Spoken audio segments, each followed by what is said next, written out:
Hi there, welcome to our farm. My name is Javen Martin from HM & Sons. We're custom feeding cattle here close to Drayton. Feed about 1,200 head of cattle, and on the corn-fed beef program here.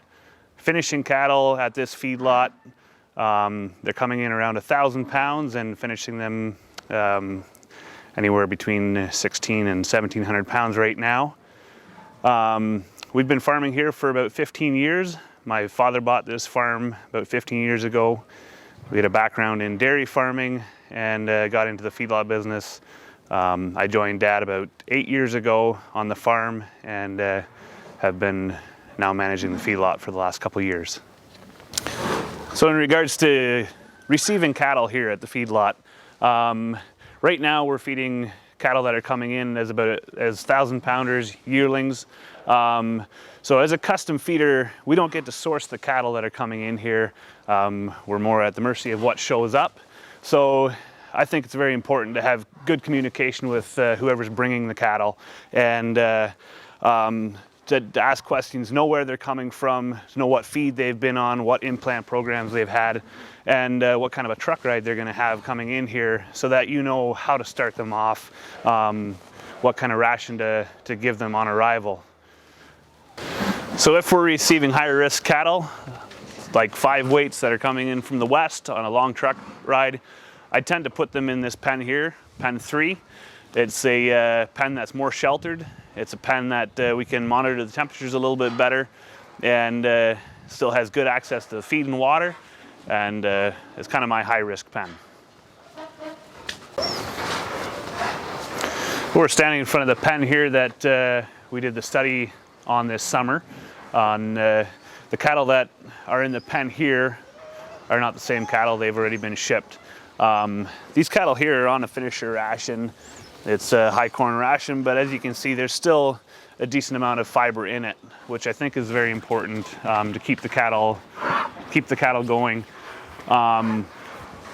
When we receive the cattle, it doesn't really matter where they're coming from, whether they've been backgrounded locally, if they've only been on the truck for 20 minutes. They're still going to be, we're still going to receive them and start them on our step 1 ration, which is a very high fiber ration. Fill them up on that, and just make sure that they're settling in and responding well to the environment.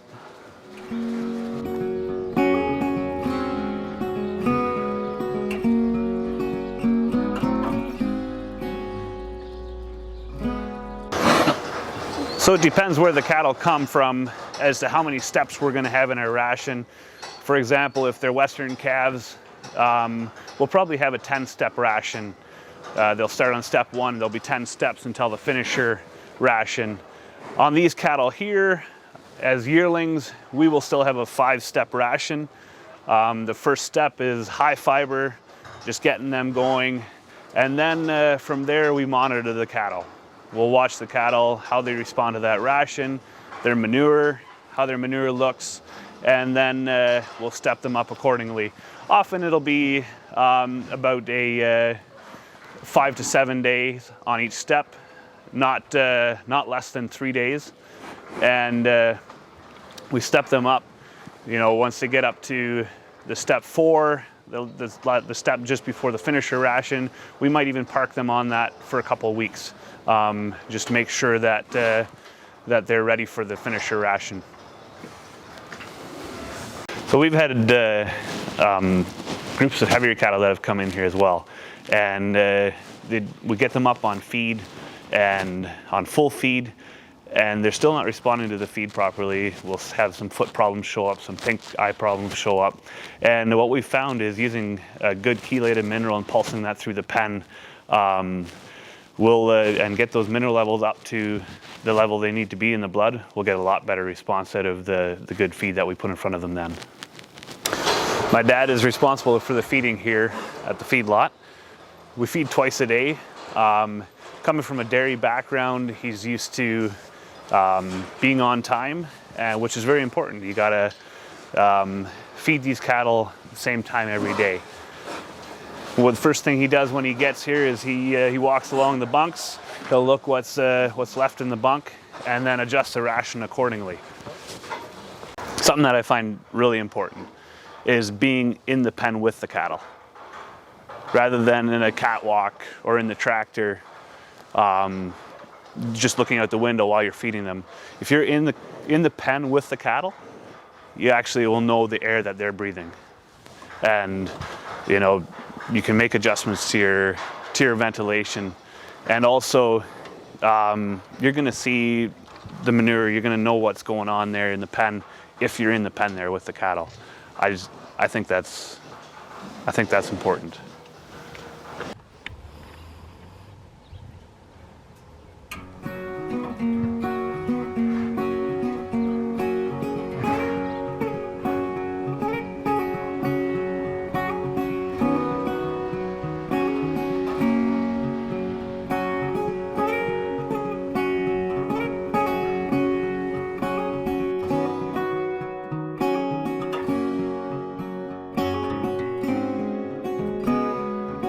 We're Andrew and Heather Mitchell, farm south of Molesworth. Feed about 1,600 head of cattle. Built the first half of the barn in 2014, second half in 2017, and finished cattle for the Ontario Corn-Fed Beef Program. Cattle are primarily sourced from Western Canada, between 850 pounds and 1,000 pounds. Some are sourced locally here in Ontario, but originated from the West, like these Charolais here. I don't know what else to do. What do you say? I don't know. I'm being licked. Upon arrival, cattle come off the truck, down the alley here, come straight through this footbath we built. It's acidified copper sulfate, eliminates strawberry foot rot and strengthens the hoof. After going through the footbath, the cattle are sent to their home pen, cleaned and bedded. Within the first 24 hours, they will get their vaccine booster and any shots they require. For the first straight hay for the first 24, 36 hours, depending on the cattle, and then they're on starter ration and then bumped up accordingly.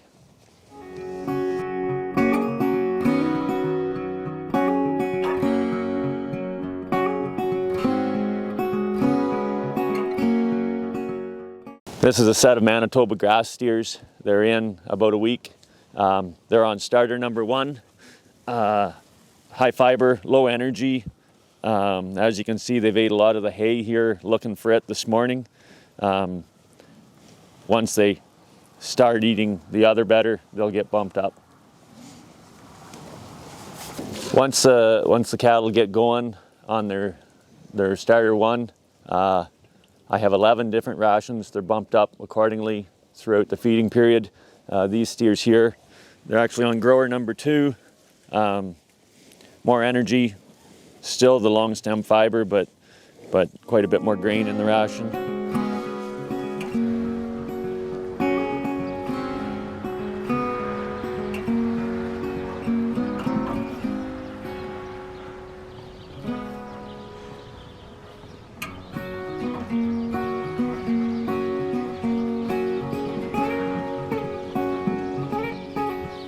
This is the group that was on the trail cam study we did this summer.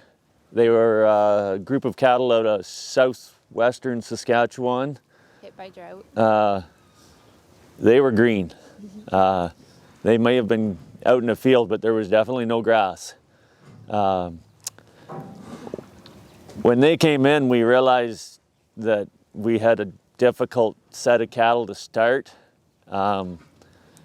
We ended up feeding them about 4 times a day, just with really high roughage ration because they were so thin. You knew it was time to feed when you could hear them bawling again. And I think if they would have had top teeth, they would have ate the mangers. But once they got filled up and onto the silage, it's quite amazing the compensatory gain they ended up having. And now they're wild and mean.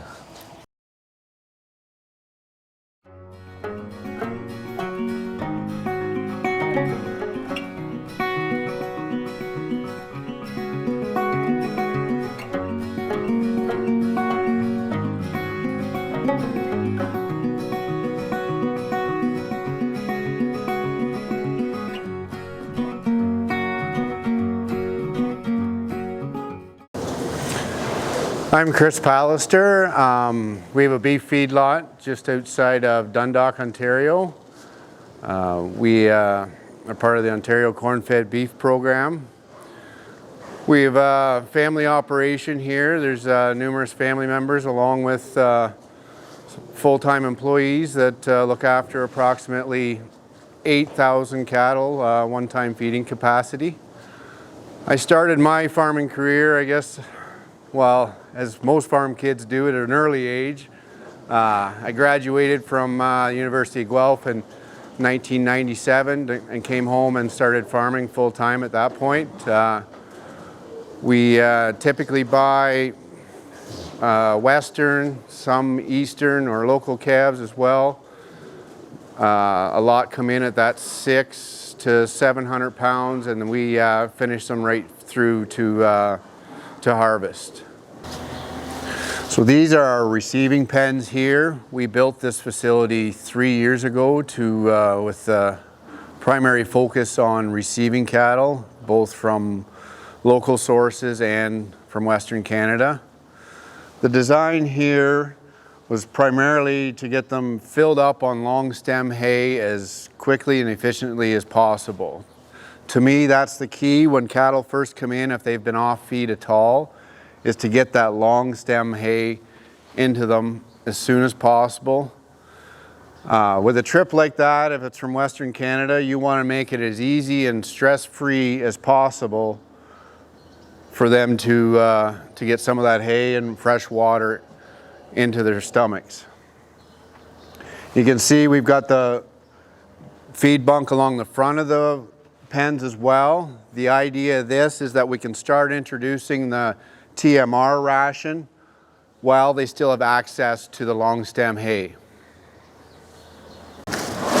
When it comes to our receiving protocol, when cattle come into our facilities here, a lot of it depends on the ration or that they've previously been on, whether it's known or unknown, and whether they've come in from a long distance or whether they've been backgrounded locally and just come into our barn.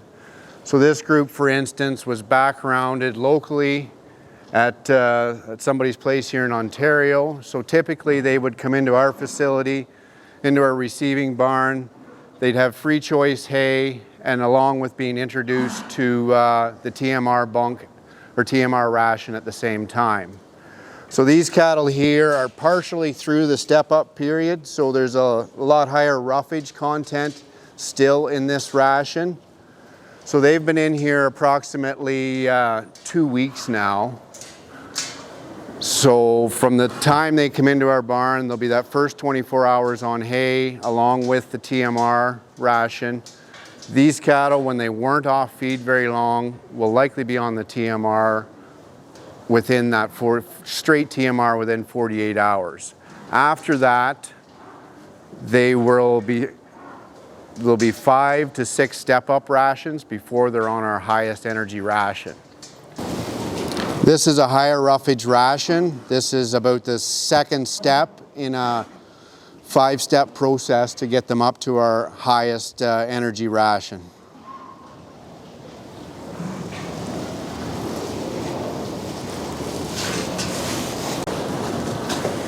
These are a group of Western Canada cattle that were backgrounded out west as well. Obviously, they've been here for a little while, so they're on our top energy ration. Our entry protocol differs a little bit when something comes from the west versus locally. Because they've been off feed a little longer, we'll give them extra time on straight hay, along with an extra ration in the step-up process, just to make sure that rumen is fully functioning before we start increasing the energy. So we built this facility 3 years ago. We decided to put a foot bath in. It's a hard thing to measure, but we do feel that it's helping our overall foot health. We don't run cattle through it on special occasions, so to speak. It's just if the cattle are being handled for any other reason, whether it's on arrival, re-implant, revaccination, they are run through this foot bath. We're using copper sulfate and can approximately get 500 head through each batch, depending on how dirty the hooves and feet are on the cattle. So you can see the flow of cattle here. It depends a bit on whether we're weighing the cattle or not. If we're weighing the cattle, they'll come into this side of the processing facility, and once they're weighed, they'll be let out to go through the foot bath that way.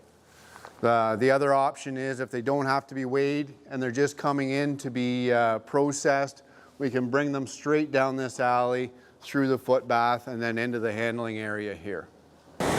So these are the cattle here that were part of the trail cam work that was done this summer. As you can see, they're not too far away from being ready to go.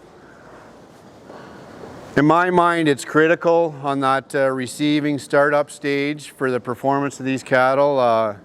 It's not just a matter of getting those cattle filled up and looking good within a day or two. That initial startup and transition stage, to me, is critical in the performance throughout the entire feeding period.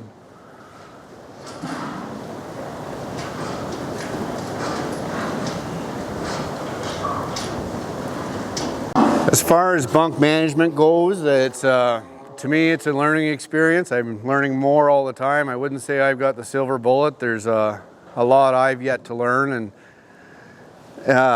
to me, one of the critical points is watching that slick bunk, or how long that bunk's been empty in each day. I typically check all the bunks and adjust feed accordingly to what I see every morning. Ideally, I think you should maybe do that in the afternoon as well. I'll be honest, I'm not, but I think that would be a good idea, and to do it the second time during the day as well. Our feeding strategy as far as drop times, a lot of the cattle are getting fed twice a day, some of them even 3 times a day. In this barn that we're in here now, we'll come through first thing in the morning and just put a thin layer of feed in front of each pen, just that more cattle have feed in front of them sooner, that you don't have that bunk empty any longer than you need to. My rule of thumb, right or wrong, is I don't want to see that bunk empty for more than 2 hours in a day. Okay, so we've reached a point where we can have our panel and our discussion, so I'm going to invite each Javen and Chris, Heather and Andrew, Brent and Megan to activate their cameras and microphones, please. So I'm going to start with the first one. And for each of you, when in the videos, and first of all, your videos were awesome, and thank you for doing those with us and coming tonight. Can you comment on the interrelationship between design, your facility design, and how you receive cattle? Chris, it was very obvious at your place. If you want to make a few comments on that, but then I'll also get Javen and Mitchell's comments.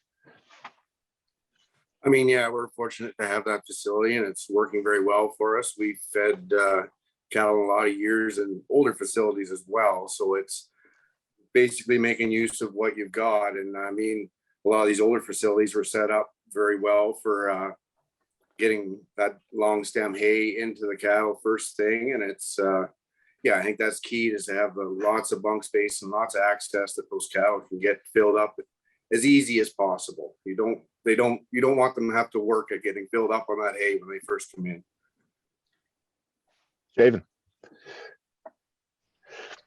Yeah, so we didn't have the on our one barn there. We bought the farm with that barn on it, so we didn't have the opportunity to actually design that barn. It's 4 big pens. It's got a sick bay and a bit of a receiving area there where we can bring the cattle into, but we really don't have a specific area for receiving cattle like Chris has. I'm jealous of his setup there.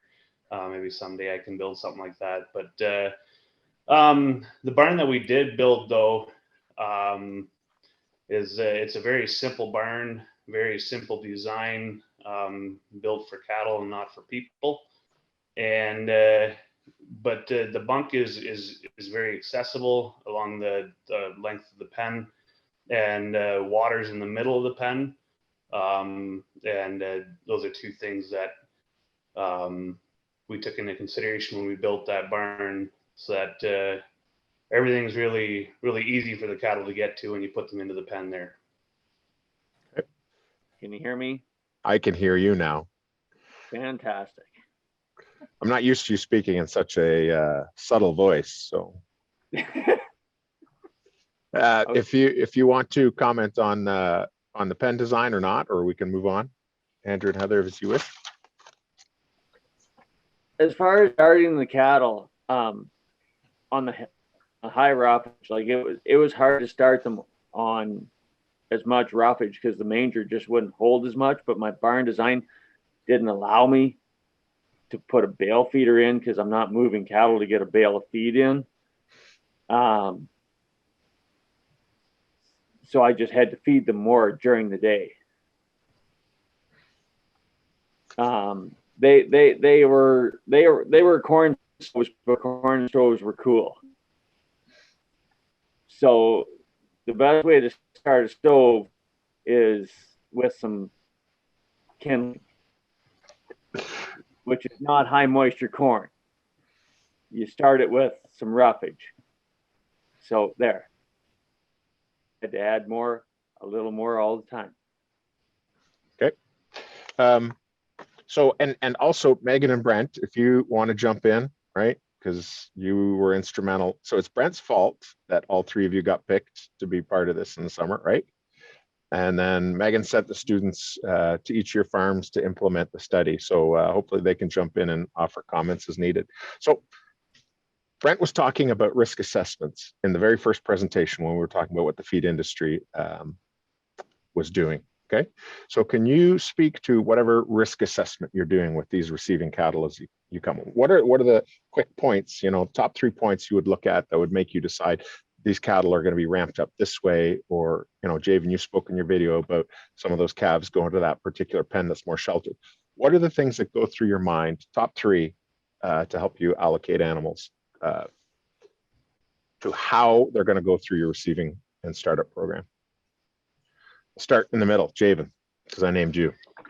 Yeah, where they're coming from, that's going to be the first thing that goes through my mind. How long of a truck ride they're going to have, and also if they're coming from a single ranch or if they're coming out of a sale barn. Chris, to you next, please. Yeah, I think similar to Javen, it'd be where they're coming from. In our scenario, whether they're freshly weaned calves or pre-conditioned calves or yearlings, or we are receiving all 3 scenarios. So that's the biggest thing. It's just where they've come from, what kind of ride they've had, and what stage of life they're in. Exact same thing as Javen and Chris. Health protocol and body condition. Feed program. What past history. Steve Eby, you had a question fast. Are you quick draw on the microphone here tonight? Good job, everybody. That's a good presentation and work that everybody done. Just wondering, vertical mixture versus horizontal, and are you processing that hay through your mixer or through a bale processor in advance and then mixing it? And what particle length might it be? I mean, that hay that they're filling up on first thing has not been processed in our scenario at all. Once we're introducing the TMR, it's going through a vertical mixer and it's not being processed. Some of the hay, I guess, has been through a baler with knives. Some has, some hasn't. The majority has been through a baler with knives. So there's not a whole lot of processing going on in the vertical mixer in that scenario. So it's usually in that 2.5 to 4 inch length, I would say. Roto cut through the baler, horizontal mixer. The length, I have no idea. You watch for smoke in the tractor. What did you just say? Say that again, please. Okay, Javen. My rule of thumb is the length of my pinky finger for what I want to see in the bunk. So that's kind of my rule of thumb. Okay. We got a vertical mixer, and most of the straw is roto cut that goes through there. Any hay that we feed on arrival is it goes through the TMR mixer as well, and that we're not if we're doing that on arrival, we're not very particular on getting that down to that length. We're just trying to fill them up on that hay. So I definitely don't mind as soon as we can get it out the door and off the conveyor, it pretty much comes out of the mixer. Jared Johnson has a question. No, I'm just curious. Again, good work, guys.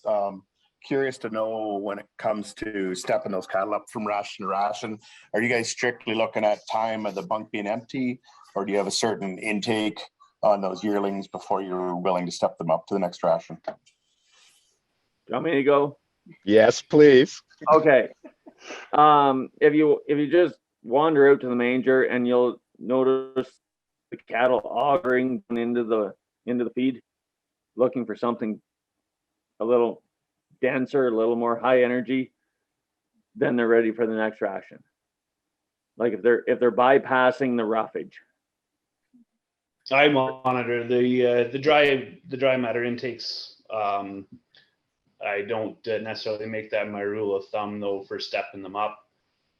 I typically walk through the pens and I watch the manure and let the cattle tell me what they want through that way. That's kind of my approach to it, right or wrong. I don't know. I'm compared to these other guys, I feel like I'm pretty new into this. I think these guys have a lot more experience than I do. No, I would agree with both Javen and Andrew. Is basically let the cattle tell you what needs to happen. They'll usually, like Andrew said, you watch them what they're doing with the current ration, and as well as their manure. I like to watch their previous 5 days intake and just to make sure they're leveled out as well before you take them to the next ration. Okay. So thank you, Jacqueline. Great presentations, everyone. Thank you very much for sharing all your input here tonight. Just wondering on your opinion or use of feed additives in starter rations, maybe for some of the younger calves that you're bringing in. What's your thoughts on what you guys do there? On additives, I tried different things on additives.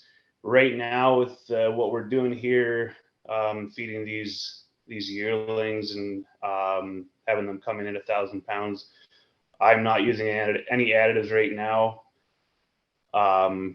Like when it comes to like a yeast or anything like that. I definitely think there's some good ones out there. I think you got to be careful. There's a lot of guys out there with snake oil products that you can spend a lot of money on, and if it's not measurable at the end of the day, economically for me, then I would rather just focus on using good feed, quality feed, good water, good facilities, and get the cattle going that way. I'm always open to try products, but I usually like when the guy who's promoting the product is willing to do a trial run.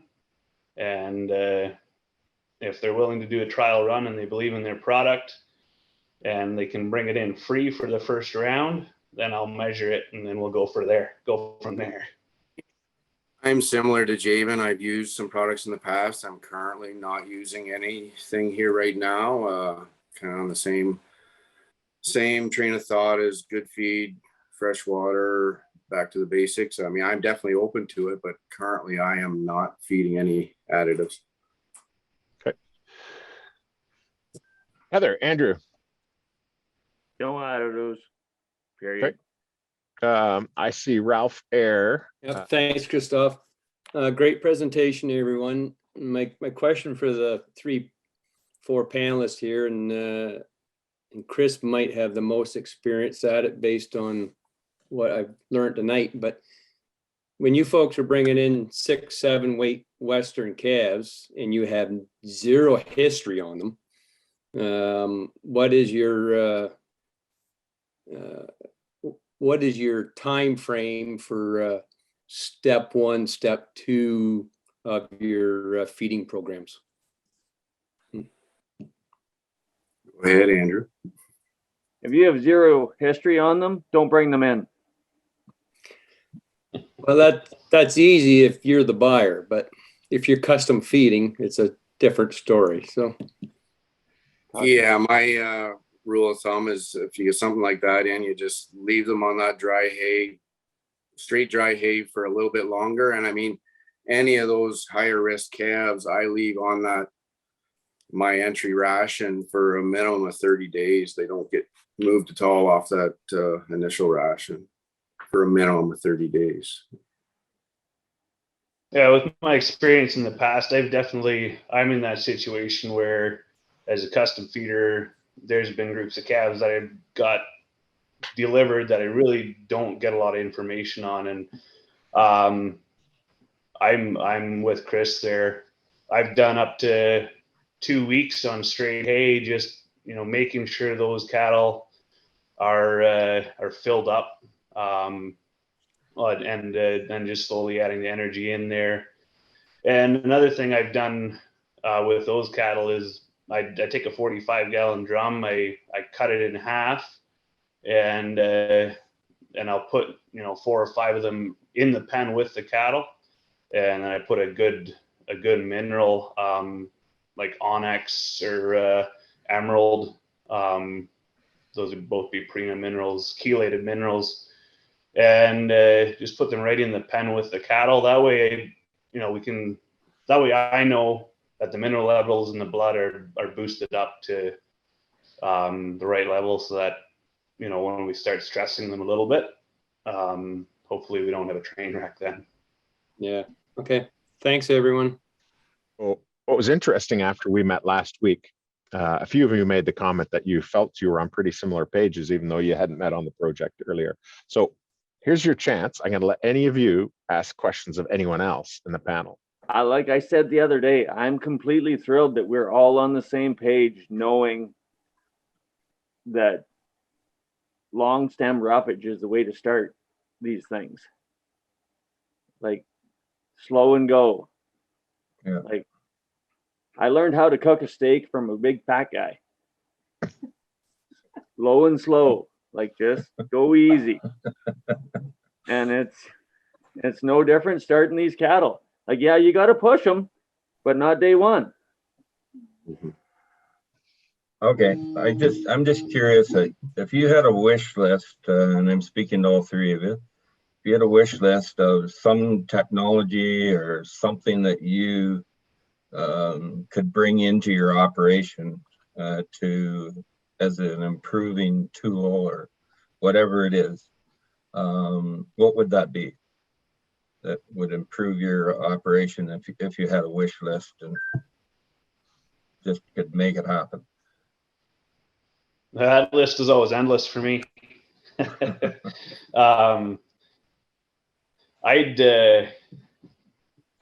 probably do something similar to what Chris has there for that receiving area.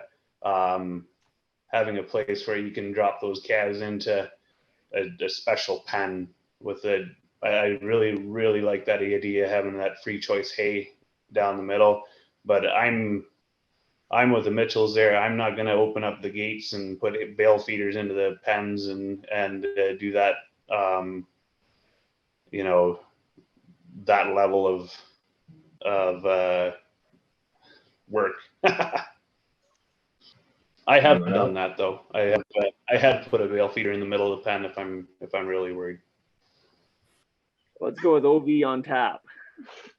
Yeah, by the way, let the record show that Brent Cavell owes the Mitchells a case of OV for this evening's performance. So Al Nurlos has his hand up and would like to ask a question. Thanks to everyone. I think this is really great and some good information. Just a question, I think it's probably a question for Megan though. When you were showing the graphs of the cattle at Chris's place, the graphs of the cattle at the bunk as compared to the hay feeder. How did like the bars, like was it yellow or orange compared to blue? My question was kind of whether the orange bars were stacked in behind the blue ones or were they stacked on top? Because that would make a lot of difference in terms of how many cattle were at the hay bunk, for instance. Yeah, good question, Al. I believe they were stacked on top. So I'll just show, actually, can I share my screen while we're in panel mode here? Okay, super. Pull this back up here.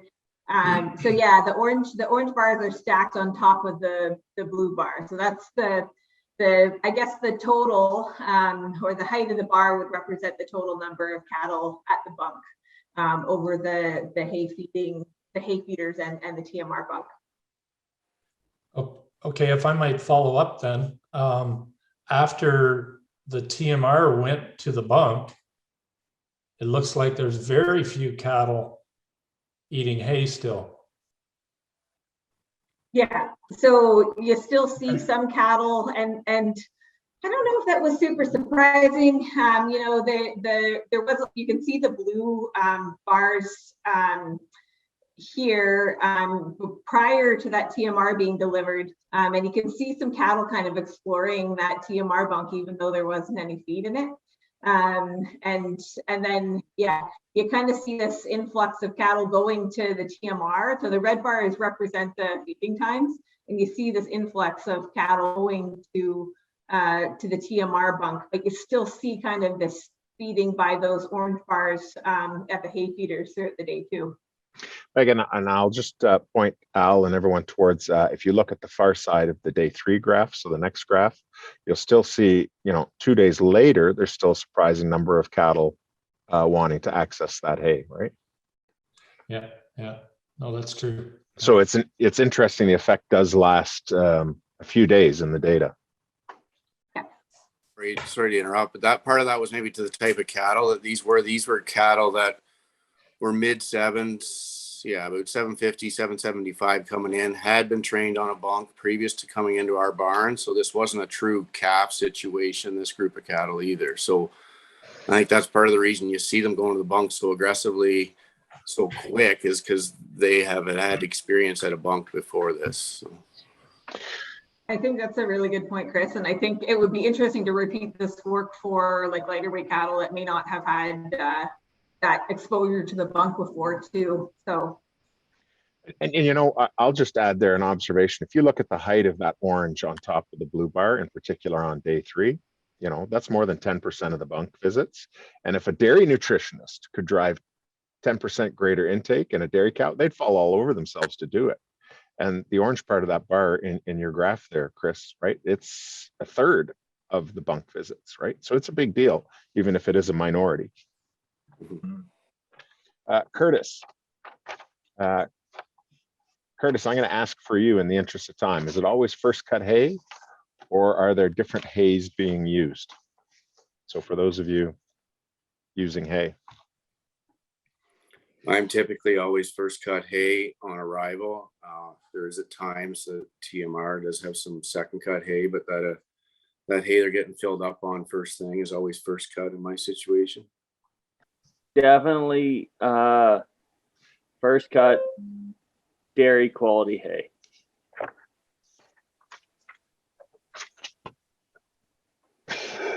So not Canada Day beef cow hay? Nope, not anything less than perfect dairy quality hay delivered by perfect equipment. So Brent, Megan, and I, part of the reason we have collaborated on this work is our interest in rumen health, and therefore rumen health, animal health, reducing antibiotic use. Okay, so as you, the three of you, or the three of your farms rather, experience various cattle groups going on feed, what have you implemented in your strategies to optimize animal health and reduce antibiotics? I think it boils down to the basics. Good food, good water, good air is the biggest thing you can do to reduce antibiotic use. In our situation with cattle on slats, we're even foot health with the foot bath, along with trying just different flooring options. I say that would be another way that we're trying to reduce some of that in our situation.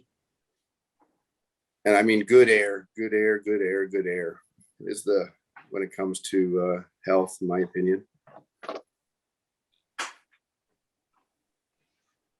Javen? Any way you can lower the stress in the animal. Yeah, how you handle them. Yeah, I really can't add too much to what Chris says there. Totally agree with both. Good air, good health, good feed. The foot bath definitely is a game changer. Yeah, and that's interesting. And we saw that from a few of your places, and it's almost to the point that we might have to have another discussion on foot baths another day. But that will be another day, because I think we're closing to the clock here. Any last comment any of you wishes to make? Brent and Megan included. Chris, Heather, Andrew, Javen? Oh, I just wanted to say, really appreciate all the input from Chris and Javen and from Heather and Andrew. So, thanks for working with us on this. And I think you shared a lot of good tips and information for starting cows tonight too. So thank you. Javen? Yeah, I was just gonna say, from my point of view, never feel like you got to figure it out, or that's how what I try to keep telling myself, and always surround yourself with people who know more than you do. A good feed nutritionist, and good veterinary advice, good sounding boards from guys in the industry, and not being afraid to, if I got a pen of cattle that I don't know what's going on with it, I'll text my nutritionist or call my nutritionist right away and say, hey, like, you got to come over. Let's walk through the pens and get another set of eyeballs on these cattle. Trying to be the dumbest person in the mix is probably helpful. And Brent, you were trying to jump in there too. Well, I was just gonna echo what Megan said. We certainly appreciate the input and the cooperation that we had from all three participants, and I know the filming session that day, it took up most of it, and I think they turned out very, very well, and certainly appreciate your input into this program. Thanks Absolutely. very much. Absolutely. Yeah, thank you, all of you. And certainly there's been some nice comments already quickly in the chat and so forth. very deserving to each of your operations and for participating in the project, in the videos, but also tonight. Thank you for making yourselves available to participate with the webinar here tonight and the questions that came to you.